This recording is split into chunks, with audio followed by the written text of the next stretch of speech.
El expediente 347-B desapareció del Archivo Municipal de San Felipe, Guanajuato, exactamente 3 días después de que María Elena Vázquez, la última persona que lo había consultado, no regresara a su casa. Su esposo encontró solo una nota manuscrita sobre la mesa de la cocina. Ahora entiendo por qué nadie habla del caso. Algunos secretos no deben desenterrarse. El expediente contenía los testimonios de 11 familias que entre 1987 y 1994 reportaron la misma perturbación inexplicable. Sus hijos menores de 7 años comenzaban a dibujar la misma casa que no existía en San Felipe. Una casa de adobe con una puerta azul descolorida, 3 ventanas sin cristales y un pozo seco en el patio trasero. Los niños la dibujaban obsesivamente, siempre con los mismos detalles, siempre diciendo la misma frase: «Aquí vive la señora que espera». María Elena había llegado al archivo municipal 3 semanas antes, buscando información sobre la propiedad de su abuela. Era antropóloga, especializada en tradiciones orales mexicanas, y había regresado a San Felipe para documentar las historias familiares antes de que murieran con los últimos ancianos del pueblo. Lo que no esperaba era encontrar que su investigación la llevaría directamente al expediente maldito. «Mi abuela me contó de esa casa cuando era niña», le había dicho al archivista Joaquín Morales, un hombre de 70 años que llevaba 40 trabajando en esa oficina polvorienta. Decía que los niños la dibujaban porque la veían en sueños, pero pensé que era solo una leyenda local. Joaquín había dudado antes de entregarle el expediente. Sus manos temblaron ligeramente al sacarlo del estante más alto, como si el tiempo no hubiera sido suficiente para borrar cierta inquietud. «Señorita, este caso, mejor déjelo en paz. Desde que se cerró en 1994, todos los que han querido investigarlo han tenido complicaciones. Pero María Elena era académica. Las supersticiones rurales no la intimidaban, o eso pensaba». El primer testimonio del expediente estaba fechado el 15 de marzo de 1987. Carmen Herrera, madre de 2 niños de 5 y 6 años, había acudido a la presidencia municipal porque sus hijos no paraban de dibujar la misma casa durante 3 semanas consecutivas. Los dibujos aparecían en todas partes, en los márgenes de sus cuadernos escolares, en las paredes de su cuarto, en la tierra del jardín cuando jugaban afuera. «Al principio pensé que era coincidencia», había declarado Carmen, «pero cuando les pregunté dónde habían visto esa casa, los 2 me dijeron lo mismo. La señora nos la enseñó en el sueño. Dice que tiene que esperar ahí hasta que alguien venga por ella». Lo que convirtió el caso en expediente oficial no fueron los dibujos infantiles, sino lo que descubrió el padre Agustín Medina cuando decidió investigar. El párroco de San Felipe había vivido en el pueblo durante 50 años y conocía cada construcción, cada familia, cada historia. Pero la casa de los dibujos no existía. Nunca había existido. Sin embargo, cuando el padre Agustín revisó los archivos parroquiales más antiguos, encontró algo que lo dejó sin dormir durante semanas. En 1943 había existido una propiedad con esas características exactas en el lugar donde ahora se extendía el campo de maíz de la familia Contreras. La casa había pertenecido a Esperanza Montiel, una mujer que vivía sola y que, según los registros, había desaparecido en circunstancias misteriosas durante la Semana Santa de 1943. Los testimonios en el expediente se multiplicaban. Familia tras familia reportaba el mismo fenómeno. Niños que dibujaban obsesivamente la casa inexistente, que hablaban de la señora que espera, que despertaban llorando porque la señora está triste y tiene frío. María Elena había pasado horas copiando cada detalle, cada fecha, cada nombre. Su entrenamiento antropológico le decía que estaba ante un caso fascinante de memoria colectiva, de cómo las tragedias no documentadas se transmiten a través de las generaciones por canales que la ciencia aún no comprende completamente. Pero hubo algo más en el expediente que cambió todo. En 1994, cuando los casos se habían intensificado y ya sumaban 11 familias afectadas, el alcalde Mario Fuentes decidió contratar a un investigador externo. Daniel Ruiz era psicólogo infantil de la Universidad de Guanajuato y había venido a San Felipe con la intención de demostrar que se trataba de un caso de histeria colectiva, fácilmente explicable por la influencia mutua entre familias de un pueblo pequeño. Daniel pasó 3 meses en San Felipe. Entrevistó a todos los niños, analizó los dibujos, estudió las dinámicas familiares. Su conclusión inicial fue exactamente la que esperaba. Los niños se habían influenciado unos a otros, probablemente a través de algún relato escuchado a medias, alguna historia local que se había distorsionado. Pero entonces Daniel decidió pasar una noche en el campo donde supuestamente había estado la casa de Esperanza Montiel. Su último reporte, fechado el 23 de noviembre de 1994, constaba de una sola línea. Retiro mis conclusiones anteriores. Algunos fenómenos escapan a la explicación racional. Recomiendo cerrar el caso indefinidamente. Daniel Ruiz abandonó San Felipe esa misma noche y nunca regresó. Joaquín Morales recordaba haberlo visto partir en su auto, con la mirada perdida y las manos temblorosas en el volante. Parecía haber envejecido 10 años en una sola noche, le había contado a María Elena. El expediente se cerró oficialmente el 30 de noviembre de 1994.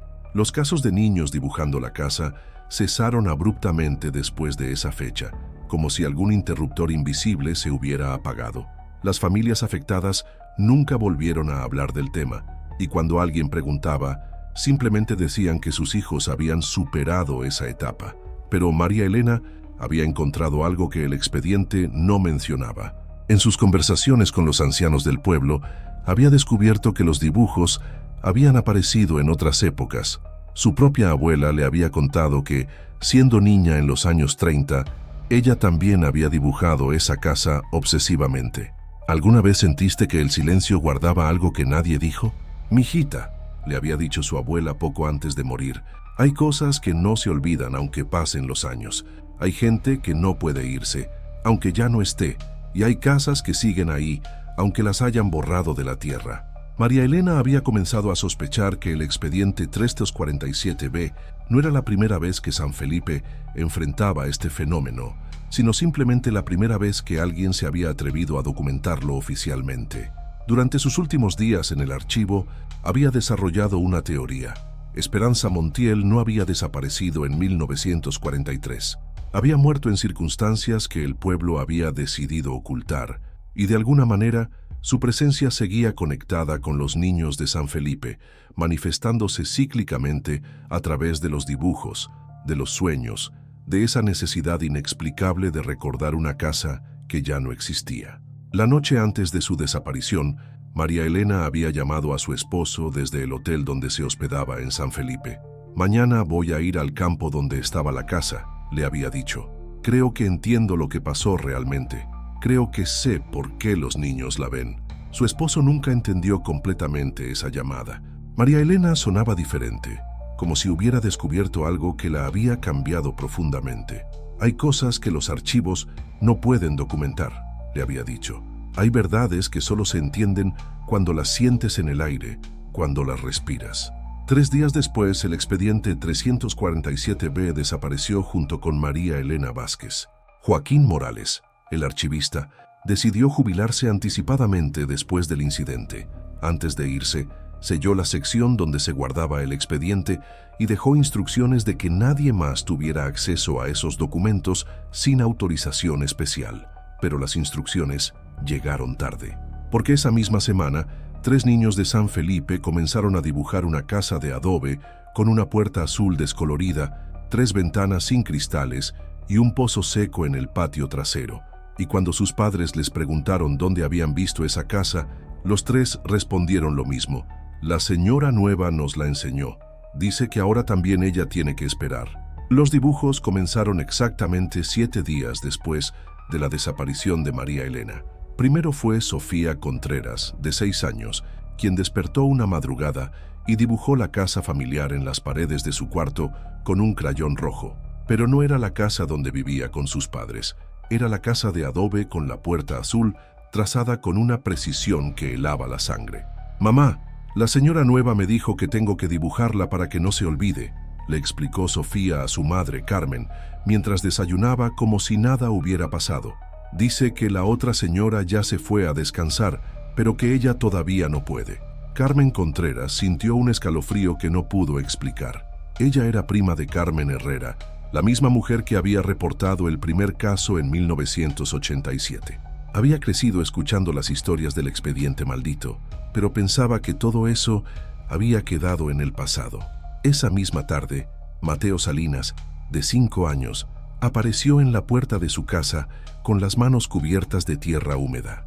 Había estado jugando en el jardín trasero y, según explicó a su padre, la señora Nueva le había pedido que hiciera un pozo pequeño porque extrañaba el agua. El padre de Mateo, Ricardo Salinas, encontró en el jardín un hoyo perfectamente circular de aproximadamente medio metro de profundidad. Al lado, dibujado en la tierra con una vara, estaba el inconfundible diseño de la casa: adobe, puerta azul, 3 ventanas, pozo. El tercer niño fue Diego Morales, nieto del archivista Joaquín. A los 4 años, Diego nunca había mostrado interés particular por dibujar, pero esa semana llenó 12 hojas de papel con la misma imagen obsesiva. Lo que inquietó profundamente a su abuelo no fueron los dibujos, sino el detalle que Diego había añadido.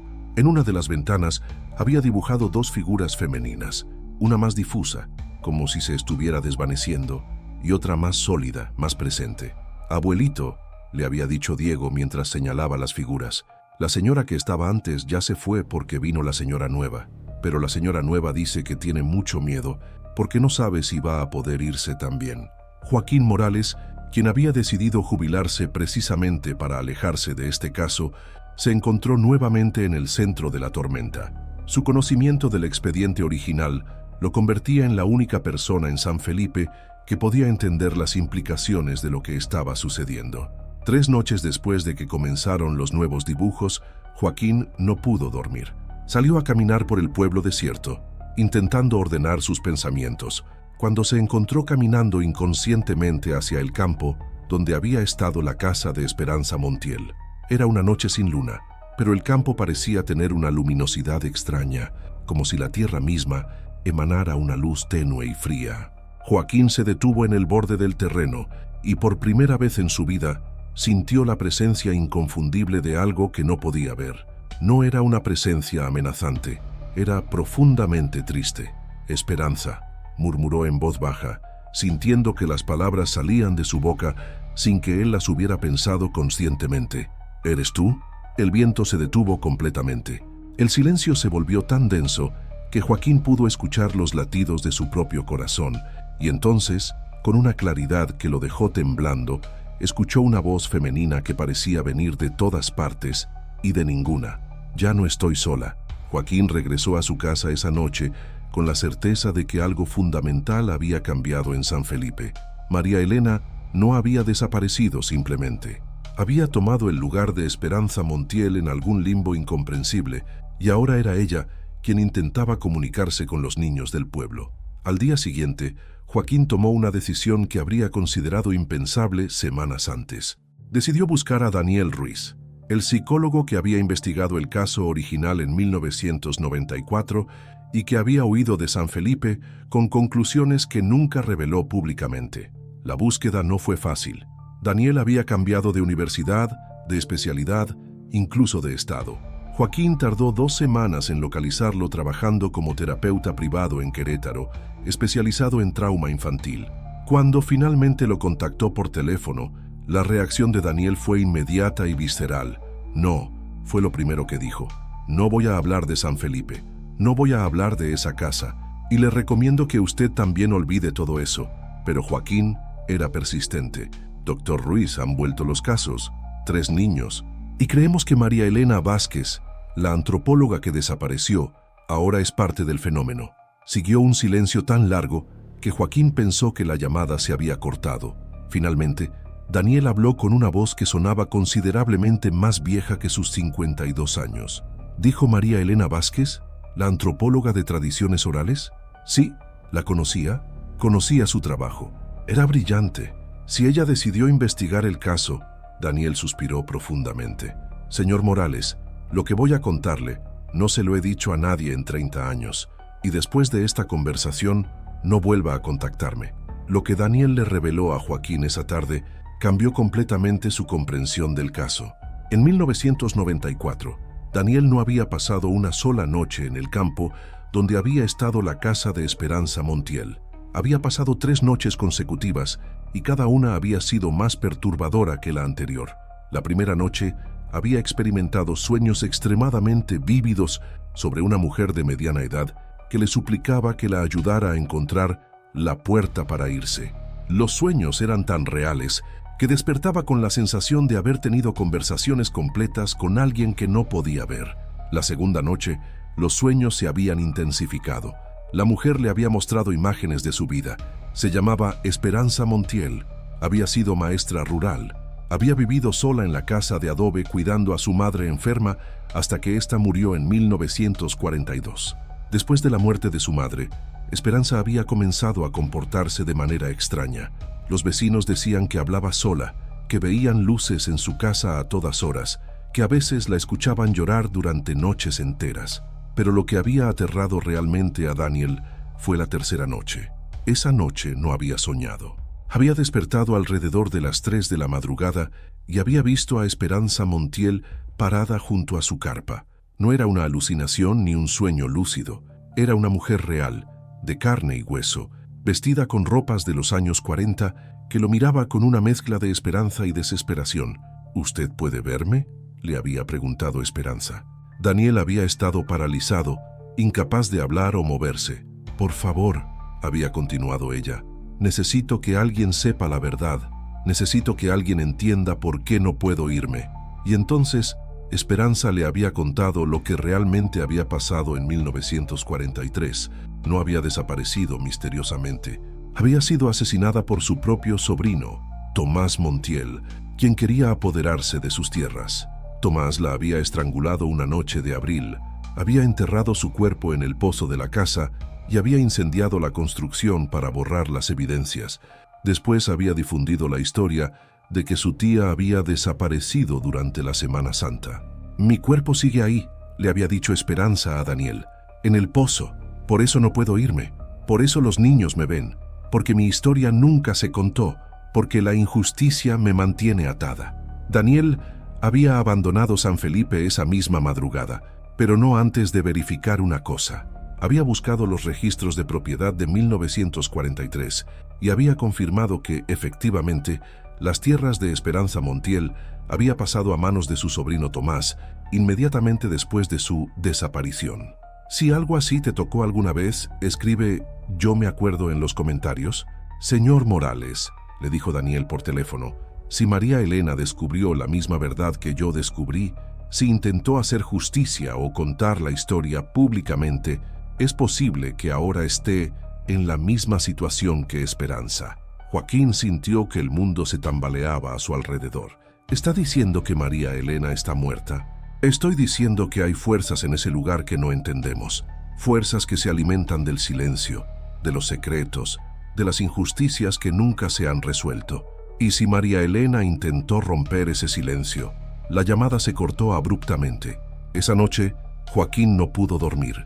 Cerca de las 3 de la madrugada escuchó que alguien golpeaba suavemente su puerta. Cuando se asomó por la ventana, vio a su nieto Diego parado en el porche, en pijama y descalzo. «Abuelito», le dijo Diego cuando abrió la puerta, «las señoras me dijeron que te diga algo importante». Joaquín sintió que se le helaba la sangre. «¿Qué señoras, Diego?» «La señora Esperanza y la señora María Elena. Dicen que ya es hora de que alguien las ayude a descansar». La revelación de Diego cambió todo en San Felipe, pero no de la manera que Joaquín había esperado. Cuando al día siguiente intentó compartir la información con las familias afectadas, se encontró con una resistencia que rayaba en la hostilidad.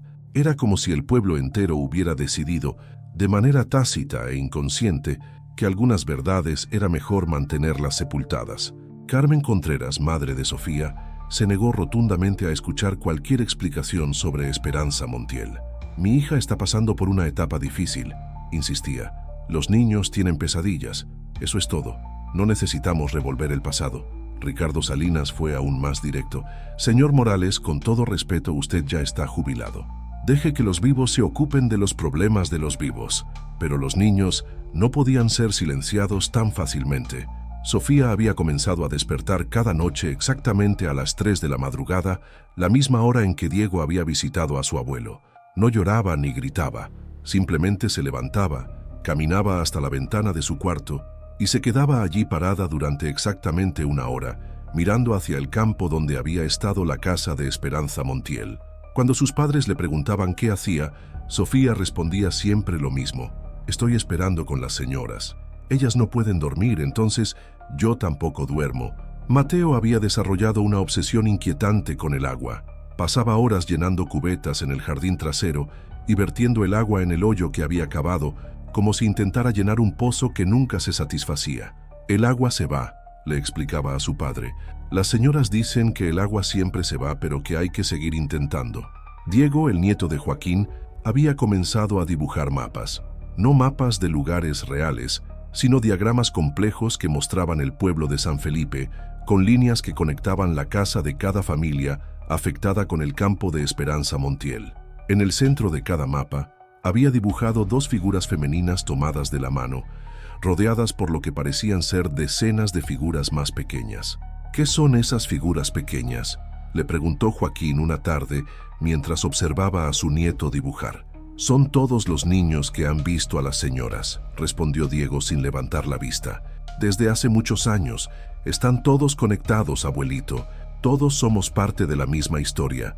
La afirmación de Diego llevó a Joaquín a una investigación que lo mantendría despierto durante las siguientes semanas.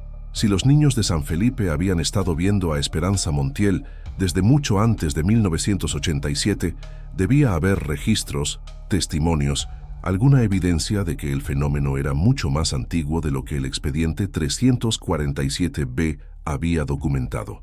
Joaquín comenzó a buscar en los archivos más antiguos de la parroquia, en los registros civiles previos a 1980, en las memorias familiares que nunca habían sido oficialmente documentadas. Lo que encontró lo dejó completamente desconcertado. El primer registro que pudo rastrear databa de 1949, apenas 6 años después de la muerte de Esperanza.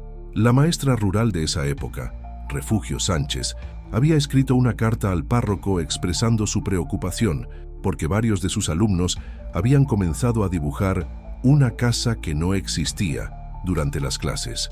En 1956, el doctor del pueblo había documentado un caso extraño. 3 familias habían consultado porque sus hijos menores hablaban constantemente de la maestra que vive en la casa sin puerta y se negaban a caminar solos cerca del campo de los Contreras. En 1963 hubo un incidente más serio. Una niña de 7 años llamada Rosa Herrera había desaparecido durante 4 horas. Cuando la encontraron, estaba sentada en el campo donde había estado la casa de Esperanza, con las manos llenas de tierra y repitiendo que la señora le había enseñado dónde estaba su casa de verdad. En 1971, el fenómeno había sido tan pronunciado que el alcalde de esa época había considerado solicitar ayuda de la capital del estado.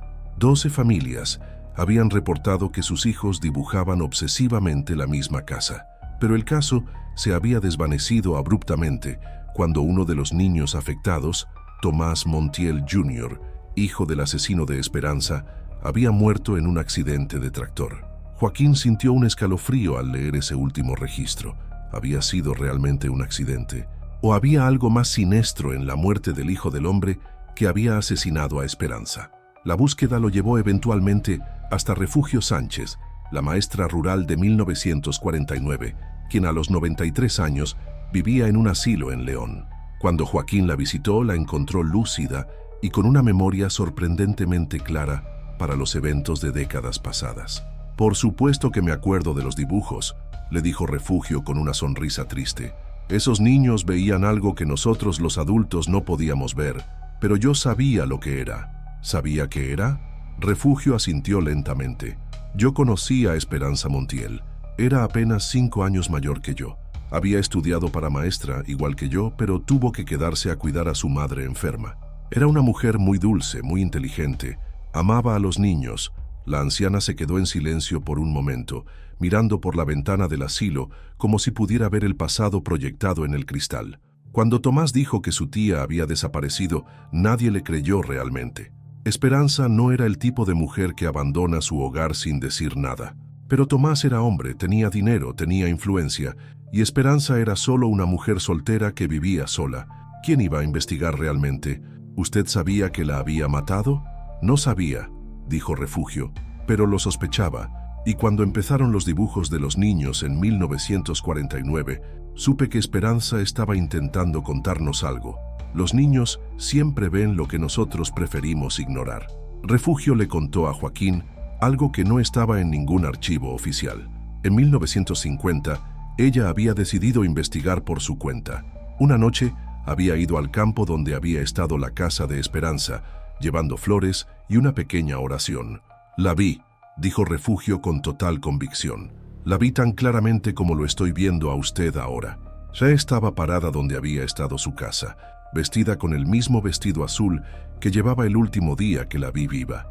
Me miró y me dijo: «Refugio, ayúdame a decirles la verdad. ¿Qué hizo usted?» «Lo que hice fue lo que todos hemos estado haciendo durante 70 años. Tuve miedo y preferí callarme. Le dije que lo sentía mucho, pero que no sabía cómo ayudarla. Y ella me contestó algo que nunca he podido olvidar». Refugio se inclinó hacia Joaquín, como si fuera a compartir el secreto más importante de su vida. Me dijo: «No te preocupes, Refugio. Los niños van a contar mi historia por mí, generación tras generación, hasta que alguien sea lo suficientemente valiente para escucharlos». Y entonces desapareció. La conversación con Refugio convenció a Joaquín de que María Elena había descubierto la misma verdad que él estaba descubriendo. Esperanza Montiel había estado intentando comunicar la verdad sobre su asesinato durante 70 años, utilizando a los niños del pueblo como sus mensajeros involuntarios. Pero ¿qué había pasado exactamente con María Elena? ¿Había intentado hacer justicia? ¿Había confrontado a alguien? ¿O simplemente había sido víctima del mismo destino que Esperanza? La respuesta llegó de manera inesperada. 3 días después de su visita a Refugio Sánchez, Joaquín recibió una llamada de la policía estatal. Habían encontrado el auto de María Elena en un barranco a 30 kilómetros de San Felipe. No había señales de que hubiera habido un accidente. El auto había sido colocado allí deliberadamente. Dentro del auto, la policía había encontrado una grabadora digital y una carta manuscrita dirigida a quien encuentre esto. ¿Tú también crees que algunos recuerdos no mueren? Escribe: «Yo vi la señal aquí abajo». La carta de María Elena era breve pero reveladora. Si están leyendo esto, significa que mi investigación me llevó demasiado lejos. Descubrí que Tomás Montiel Jr., el hijo del asesino de Esperanza, no murió en un accidente en 1971. Fue asesinado por su propio padre, quien no podía soportar que su hijo hubiera comenzado a hablar de la señora que le contaba secretos en sueños. La familia Montiel ha estado silenciando esta historia durante 3 generaciones, pero hay algo más importante. Encontré el cuerpo de Esperanza. La grabación digital contenía la voz de María Elena describiendo su último día en San Felipe. Había localizado el pozo original donde Tomás Montiel había enterrado a Esperanza en 1943. El cuerpo seguía allí, junto con evidencias que probaban el asesinato. Pero lo más perturbador de la grabación era el final. María Elena describía cómo, al intentar documentar el hallazgo, había sido confrontada por alguien que le había exigido que destruyera las evidencias y abandonara su investigación. La grabación se cortaba abruptamente con los sonidos de una lucha. Joaquín entregó toda la información a la policía estatal, pero sabía que las autoridades oficiales no podrían resolver completamente este caso, porque había fuerzas en San Felipe que trascendían las leyes humanas, fuerzas que se alimentaban del silencio y del miedo. Esa noche, los 3 niños afectados se despertaron simultáneamente a las 3 de la madrugada, pero esta vez, en lugar de dibujar o caminar hacia las ventanas, salieron de sus casas y comenzaron a caminar hacia el campo donde había estado la casa de Esperanza Montiel. Sus padres los siguieron aterrorizados, y lo que encontraron en el campo cambió para siempre su comprensión de lo que había estado sucediendo en San Felipe. Los 3 niños caminaban en perfecta sincronización, como si fueran guiados por una voluntad invisible. Sus padres los siguieron a una distancia prudente, temiendo intervenir pero incapaces de abandonarlos. Joaquín, despertado por los gritos de Carmen Contreras, se unió a la extraña procesión nocturna que se dirigía hacia el campo maldito. La luna estaba completamente oculta esa noche, pero el campo parecía iluminado por una luz que no provenía del cielo. Era una luminosidad fría, azulada, que hacía que la tierra se viera como si estuviera cubierta por una fina capa de hielo brillante. Sofía, Mateo y Diego se detuvieron exactamente en el mismo lugar, formando un triángulo perfecto alrededor de un punto específico del terreno. Entonces, sin que nadie se lo pidiera, comenzaron a cavar con sus manos pequeñas, removiendo la tierra con una determinación que helaba la sangre. «¡Niños, paren!», gritó Carmen Contreras, pero su voz se perdió en el aire como si las palabras no pudieran atravesar alguna barrera invisible que rodeaba a los pequeños. Ricardo Salinas intentó acercarse a su hijo Mateo, pero sintió una resistencia física, como si el aire mismo se hubiera vuelto denso y pesado alrededor de los niños. «No podemos tocarlos», murmuró con la voz quebrada. «Es como si estuvieran protegidos por algo». Los niños cavaron durante más de una hora, sin mostrar signos de cansancio, sin detenerse ni siquiera para respirar profundamente. Sus pequeñas manos se llenaron de tierra y sangre por las uñas rotas, pero continuaron cavando como si sus vidas dependieran de ello. Joaquín observaba desde la distancia, recordando las palabras de Diego. «Están todos conectados, abuelito. Todos somos parte de la misma historia». Por primera vez comenzó a entender que los niños no eran víctimas de este fenómeno. Eran participantes activos en una justicia que trascendía las leyes humanas. Cuando llegaron a aproximadamente 1 metro de profundidad, Sofía se detuvo abruptamente y señaló algo en el fondo del hoyo. «Aquí está», dijo con una voz que no parecía completamente suya. «Aquí está la señora Esperanza». Los padres se acercaron cautelosamente al borde del hoyo y vieron lo que había hecho que María Elena Vázquez desapareciera para siempre. En el fondo, parcialmente cubiertos por la tierra húmeda, había huesos humanos, un cráneo, costillas, lo que claramente eran los restos de una mujer adulta. Pero lo que los dejó sin aliento no fueron los huesos, sino lo que había junto a ellos, una cadena de oro con un pequeño crucifijo, idéntica a la que describían los registros parroquiales como perteneciente a Esperanza Montiel. Y junto a la cadena, envuelto en un trozo de tela que había resistido milagrosamente el paso del tiempo, había un diario. Mateo se inclinó y tomó el diario con sus manos pequeñas, como si supiera exactamente qué hacer. «La señora Esperanza escribió todo», dijo. «Escribió sobre el señor Tomás, sobre lo que le hizo, sobre por qué no puede descansar». Diego asintió y agregó: «Y la señora María Elena también escribió. Ella encontró este lugar hace 3 semanas. Pero alguien no quería que contara la verdad». Fue entonces cuando Joaquín notó algo que lo dejó paralizado. En el borde opuesto del campo, parcialmente oculta entre los árboles, había una figura humana observando la escena. Era demasiado oscuro para distinguir claramente quién era, pero la postura de la figura transmitía una tensión amenazante. «Hay alguien ahí», murmuró Joaquín señalando hacia los árboles. Los padres de los niños giraron hacia donde apuntaba Joaquín, pero la figura había desaparecido. Sin embargo, el aire del campo se había vuelto considerablemente más frío, y todos pudieron sentir una presencia hostil que no había estado allí momentos antes. Sofía levantó la vista del hoyo y miró directamente hacia los árboles donde había estado la figura. «El Señor no quiere que encuentren a la señora María Elena», dijo con una claridad perturbadora. «Pero las señoras dicen que ya es muy tarde para esconderse».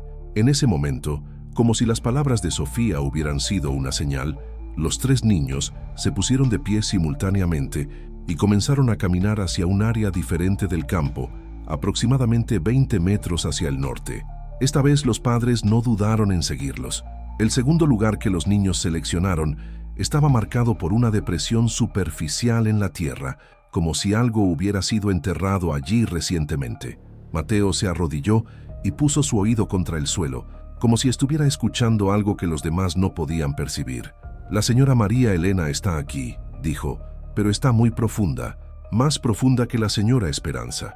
Diego se unió a Mateo y ambos comenzaron a cavar nuevamente. Esta vez Sofía no participó. En su lugar, se quedó de pie actuando como vigía, mirando constantemente hacia los árboles donde había aparecido la figura misteriosa. «Papá», le dijo Sofía a Carmen, «¿tienes tu teléfono? Las señoras dicen que llames a la policía. Dicen que ya es hora de que todo el mundo sepa la verdad». Carmen tomó su teléfono con manos temblorosas, pero antes de que pudiera marcar, una voz masculina gritó desde la oscuridad: «¡Basta ya! ¡Déjenla en paz!». Un hombre mayor emergió de entre los árboles, caminando hacia ellos con pasos decididos, pero tambaleantes. Joaquín lo reconoció inmediatamente. Era Aurelio Montiel, nieto de Tomás Montiel, el asesino original de Esperanza. Aurelio tenía 75 años y había sido una figura respetada en San Felipe durante décadas. Había sido presidente municipal, había dirigido la cooperativa agrícola, había donado dinero para la reparación de la iglesia. Nadie habría sospechado que cargaba con el peso de un secreto familiar que abarcaba 3 generaciones. «Señor Montiel», dijo Joaquín con voz cautelosa, «¿qué está haciendo aquí?» Aurelio se detuvo a unos metros del grupo, y bajo la extraña luz azulada que seguía emanando del campo, su rostro se veía demacrado y envejecido. «Vine a detener esta locura», dijo. «Mi familia ha vivido con esta maldición durante 70 años. Es suficiente». «¿Maldición?», preguntó Ricardo Salinas.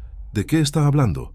Aurelio miró hacia los niños que habían dejado de cavar y lo observaban con una intensidad inquietante. «Estos niños no están actuando por su propia voluntad», dijo.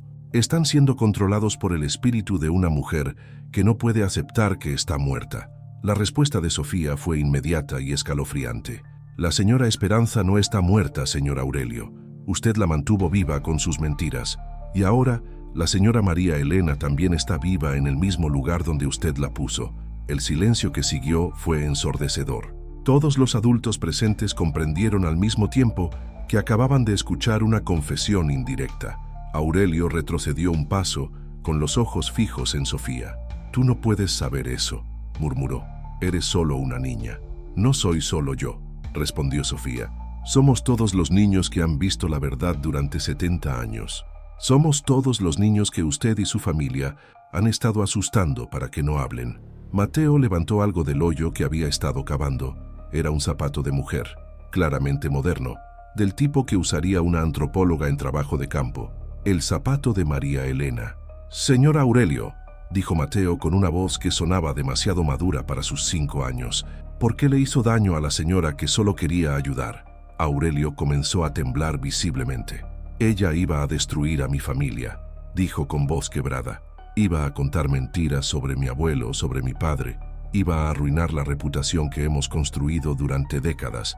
«No eran mentiras», intervino Diego, sosteniendo el diario de Esperanza que había encontrado en el primer hoyo. «Todo está escrito aquí. Su abuelo mató a la señora Esperanza por sus tierras. Su papá mató a su propio hermano porque empezó a contar la verdad. Y usted mató a la señora María Elena por la misma razón». La confesión había llegado de manera indirecta, pero inequívoca. Carmen Contreras, con manos temblorosas, logró finalmente marcar el número de emergencias en su teléfono. Pero Aurelio Montiel no intentó huir ni negar las acusaciones. En lugar de eso, se desplomó sobre sus rodillas en el campo, como si un peso invisible lo hubiera aplastado. «No era mi intención», murmuró. «Ninguno de nosotros quería que llegara tan lejos, pero cada generación ella regresaba, cada vez más fuerte, cada vez más persistente. Los niños no paraban de dibujar, de hablar, de preguntar, y nosotros solo queríamos que parara». Los 3 niños se acercaron a Aurelio, formando un semicírculo alrededor de él.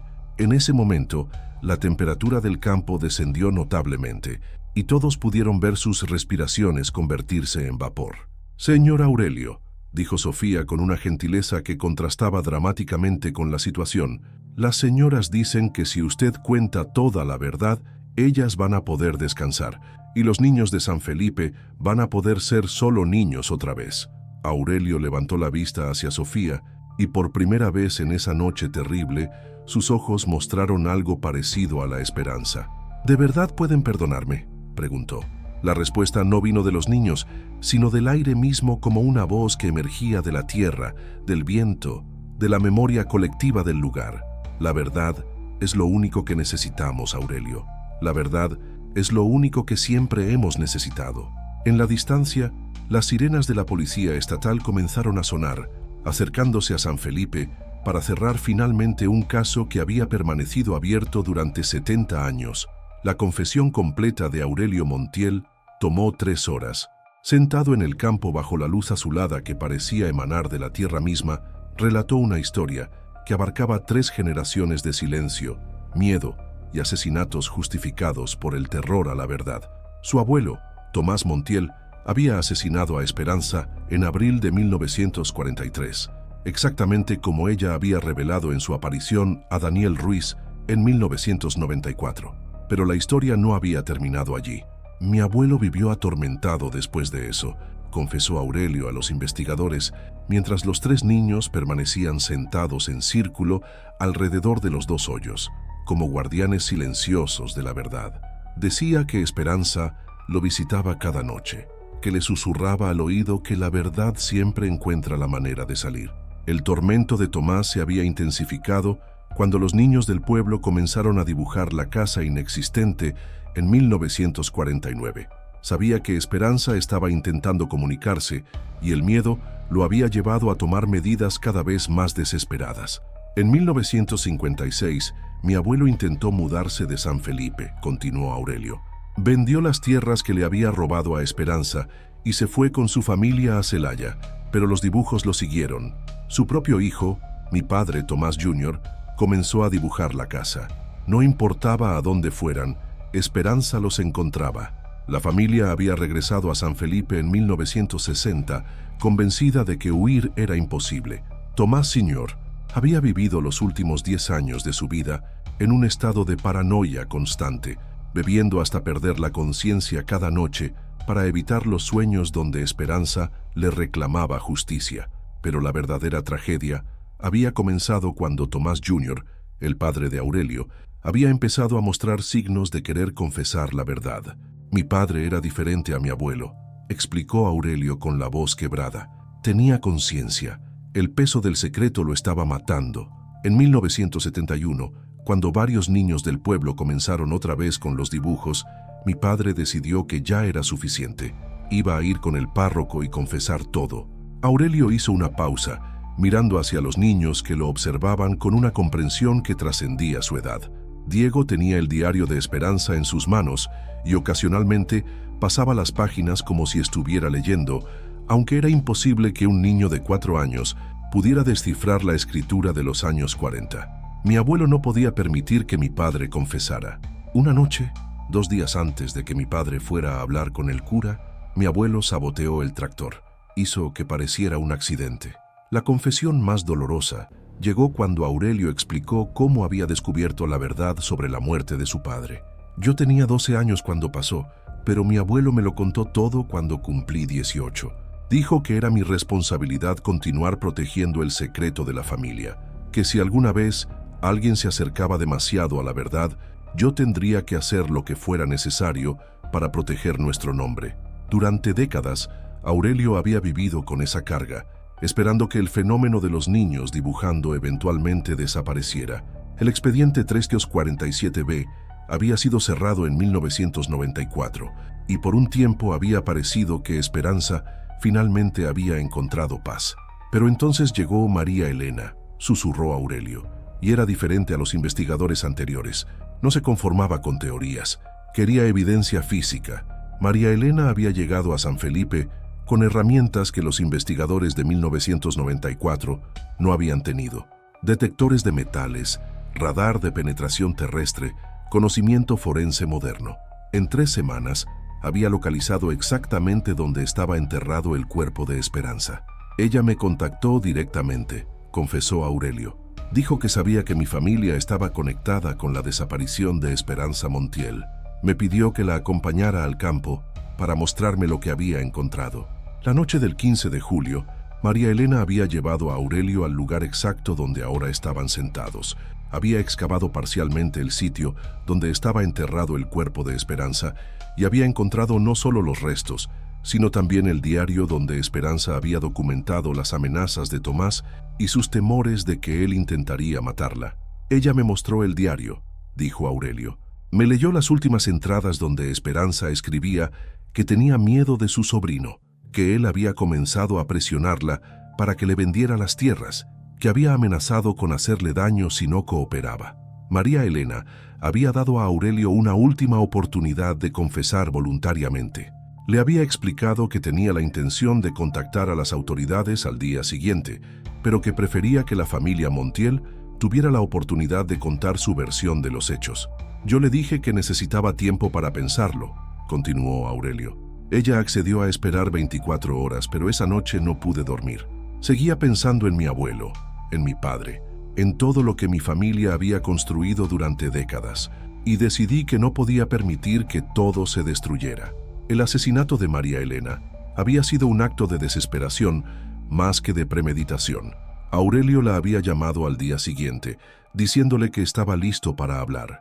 Cuando se encontraron nuevamente en el campo, él había llevado una pala, supuestamente para ayudar con la excavación. Cuando ella se agachó para tomar más fotografías del sitio, yo la golpeé con la pala, confesó con lágrimas corriendo por su rostro. No quería matarla, solo quería que parara, pero el golpe fue más fuerte de lo que pretendía. Aurelio había enterrado el cuerpo de María Elena en el mismo campo, pero más profundo y más lejos del sitio original, esperando que nunca fuera encontrado. Había movido su auto al barranco para simular que había abandonado San Felipe voluntariamente. Pensé que con ella muerta todo volvería a la normalidad, murmuró. Pero entonces comenzaron los nuevos casos de niños dibujando. Y supe que ahora no era solo Esperanza tratando de comunicarse, era también María Elena. La confesión completa de Aurelio fue grabada por los investigadores, pero lo que más impactó a todos los presentes fue la reacción de los niños. A medida que Aurelio relataba cada detalle, cada asesinato, cada año de silencio, los tres pequeños habían comenzado a mostrar signos de que algo estaba cambiando en ellos. La tensión sobrenatural que había caracterizado su comportamiento durante semanas parecía estar disolviéndose gradualmente. Sofía fue la primera en mostrar cambios. Cuando Aurelio confesó el asesinato de María Elena, ella suspiró profundamente y por primera vez en semanas sonrió como una niña normal de 6 años. «Las señoras dicen gracias», murmuró, y luego se acurrucó contra su madre como si despertara de un sueño muy largo. Mateo soltó el puñado de tierra que había estado apretando compulsivamente en su mano desde que llegaron al campo. «Ya no necesito cavar más», le dijo a su padre. «El agua ya puede descansar». Diego cerró el diario de Esperanza y se lo entregó a uno de los investigadores. «Las señoras se van a ir ahora», anunció. «Dicen que ya pueden dormir porque todo el mundo va a saber la verdad». Fue entonces cuando todos los presentes experimentaron algo que ninguno de ellos pudo explicar completamente en los reportes oficiales posteriores. La temperatura del campo, que había permanecido anormalmente fría durante toda la noche, comenzó a normalizarse gradualmente. La luz azulada que había emanado de la tierra se desvaneció lentamente, como si alguien estuviera ajustando un regulador invisible, y por un momento todos juraron haber visto 2 figuras femeninas paradas al borde del campo. Una vestida con ropas de los años 40, otra con la ropa moderna de una antropóloga. Las 2 figuras se tomaron de las manos, se volvieron hacia el grupo como para despedirse y luego simplemente se desvanecieron en el aire nocturno. Joaquín, quien había presenciado todo desde el inicio, sintió una paz profunda que no había experimentado en décadas. El peso del expediente 347B, que había cargado durante tantos años, finalmente se había levantado de sus hombros. Si tú también crees que algunos recuerdos no mueren, escribe «Yo vi la señal» aquí abajo. Los restos de Esperanza Montiel fueron exhumados oficialmente 3 días después, junto con el cuerpo de María Elena Vázquez. Los análisis forenses confirmaron cada detalle de la confesión de Aurelio, las causas de muerte, las fechas, incluso la ubicación exacta donde habían sido enterradas. El diario de Esperanza se convirtió en la pieza clave de evidencia que no solo resolvió su asesinato, sino que también proporcionó detalles suficientes para reabrir la investigación sobre la muerte accidental de Tomás Montiel Jr. en 1971. Aurelio Montiel fue arrestado y posteriormente confesó formalmente ante las autoridades. A los 75 años, fue sentenciado a prisión por el asesinato de María Elena, mientras que los casos de Esperanza y su padre fueron oficialmente reclasificados como homicidios resueltos post-mortem. Pero quizás el cambio más significativo en San Felipe no fue legal, sino espiritual. Por primera vez en 70 años, los niños del pueblo dejaron de dibujar casas inexistentes. Los sueños perturbadores cesaron, las caminatas nocturnas involuntarias se detuvieron. San Felipe había recuperado su paz. Sin embargo, la historia no había terminado completamente, porque aunque las señoras habían encontrado finalmente su descanso, habían dejado algo atrás, una lección sobre la importancia de la verdad, sobre el precio del silencio y sobre la manera en que las injusticias no resueltas pueden resonar a través de las generaciones hasta que alguien sea lo suficientemente valiente para enfrentarlas.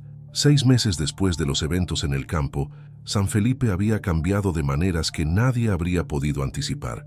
El caso que había aterrorizado al pueblo durante 70 años se había convertido en una historia de redención que atrajo la atención de investigadores, antropólogos y periodistas de todo México.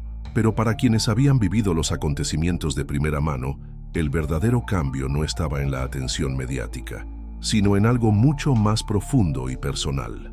Joaquín Morales había decidido crear un archivo especial en el municipio, dedicado exclusivamente a documentar las historias no contadas de San Felipe. No podemos permitir que otros secretos se acumulen en el silencio, había declarado durante la ceremonia de inauguración. Los pueblos que olvidan su historia están condenados a repetirla. El archivo contenía no solo el expediente 347B completo, sino también testimonios de todas las familias que habían sido afectadas por el fenómeno a lo largo de las décadas. Refugio Sánchez, la maestra de 93 años, había viajado desde León para donar sus propios recuerdos y documentos sobre Esperanza Montiel. Esta vez vamos a contar toda la verdad, había dicho Refugio durante su visita, para que las futuras generaciones sepan que el silencio nunca es la respuesta. Los 3 niños que habían sido los últimos mensajeros de las señoras habían regresado completamente a la normalidad, pero con una madurez emocional que sus padres describían como sorprendente. Sofía Contreras había desarrollado un interés inusual por la historia local y pasaba horas en el nuevo archivo, ayudando a Joaquín a organizar documentos y fotografías antiguas. Cuando le preguntaban sobre sus experiencias durante las semanas del fenómeno, respondía con una sabiduría que parecía provenir de un lugar muy profundo. No me acuerdo de todo claramente, les había dicho a los periodistas que la entrevistaron, pero sí me acuerdo del sentimiento. Las señoras no estaban enojadas, estaban muy tristes porque nadie las escuchaba. Solo querían que alguien dijera la verdad. Mateo Salinas había canalizado su obsesión anterior con el agua hacia algo constructivo. Había convenido a su padre de instalar un sistema de riego por goteo en su jardín, donde ahora cultivaba flores que llevaba regularmente al cementerio, donde habían sido sepultadas Esperanza Montiel y María Elena Vázquez. Las flores son para que las señoras sepan que las recordamos, explicaba Mateo con la sencillez profunda que solo los niños pueden tener. Diego Morales, el nieto de Joaquín, había dejado de dibujar mapas misteriosos, pero había comenzado a crear ilustraciones para el archivo de su abuelo. Dibujos que mostraban cómo había sido San Felipe en diferentes épocas, cómo habían vivido las familias del pueblo, cómo había cambiado el lugar a través de los años. Sus dibujos más recientes mostraban el campo donde había estado la casa de Esperanza, pero ahora no como un lugar maldito, sino como un jardín lleno de flores donde 2 mujeres sonrientes caminaban tomadas de la mano bajo la luz del sol. El impacto del caso había trascendido las fronteras de San Felipe. María Elena Vázquez se había convertido póstumamente en un símbolo de los riesgos que enfrentan los investigadores dedicados a revelar verdades incómodas. La Universidad de Guanajuato había establecido una beca de investigación en su nombre, destinada a estudiantes de antropología que quisieran especializarse en la documentación de historias orales y casos no resueltos. El doctor Daniel Ruiz había roto finalmente su silencio de 30 años. En una entrevista publicada en una revista académica, había relatado sus experiencias en San Felipe en 1994 y había hecho un llamado para que la comunidad científica tomara más en serio los fenómenos que no pueden explicarse completamente con las herramientas tradicionales. Lo que aprendí en San Felipe, había escrito Daniel, es que hay formas de conocimiento que trascienden nuestros métodos científicos convencionales.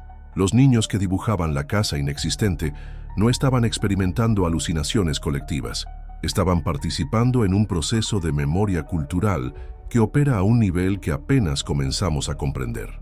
Refugio Sánchez había fallecido tranquilamente en su sueño 2 meses después de su visita al archivo de Joaquín. Sus últimas palabras, según las enfermeras del asilo, habían sido: «Ya pueden descansar todas. La historia ya se contó completa». El campo donde había estado la casa de Esperanza Montiel había sido convertido en un memorial. No un memorial sombrío, sino un jardín comunitario donde las familias de San Felipe cultivaban flores, verduras y plantas medicinales. Una placa sencilla marcaba el lugar donde habían sido encontrados los restos, con una inscripción que decía: en memoria de Esperanza Montiel, 1897-1943, y María Elena Vázquez, 1985-2025. Sus voces finalmente fueron escuchadas.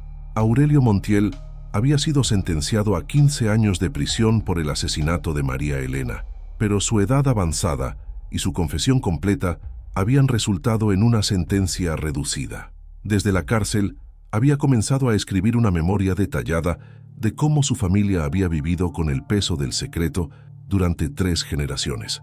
Quiero que la gente entienda, había escrito en una carta publicada en el periódico local, que el silencio es como un veneno que se transmite de padres a hijos.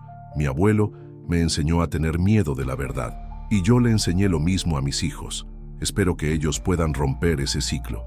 Los hijos y nietos de Aurelio habían tomado la decisión de cambiar su apellido y mudarse de San Felipe, pero no antes de hacer una donación significativa al memorial y al nuevo archivo. No podemos cargar con la culpa de los crímenes que no cometimos, había explicado su hijo mayor, pero sí podemos asegurar de que nunca se olvide lo que pasó.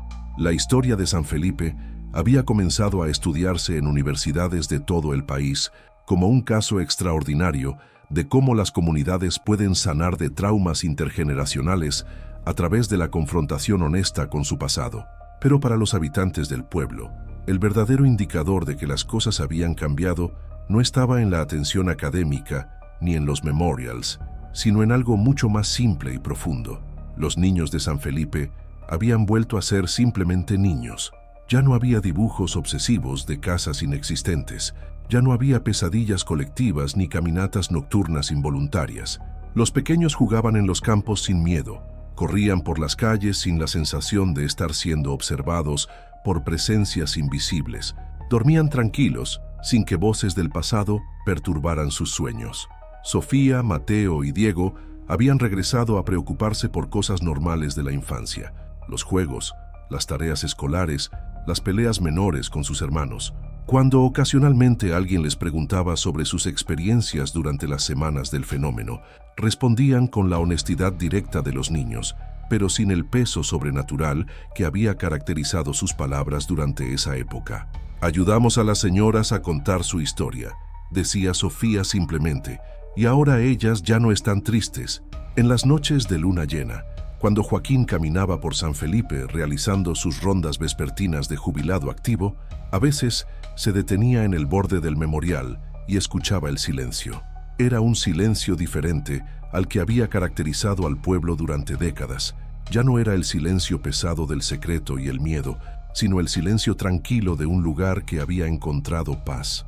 En una de esas noches, mientras contemplaba las flores que crecían donde una vez había estado la casa de Esperanza Montiel, Joaquín creyó escuchar, llevada por la brisa nocturna, una voz femenina que susurraba: «Gracias por escuchar, gracias por recordar, gracias por contar nuestra historia».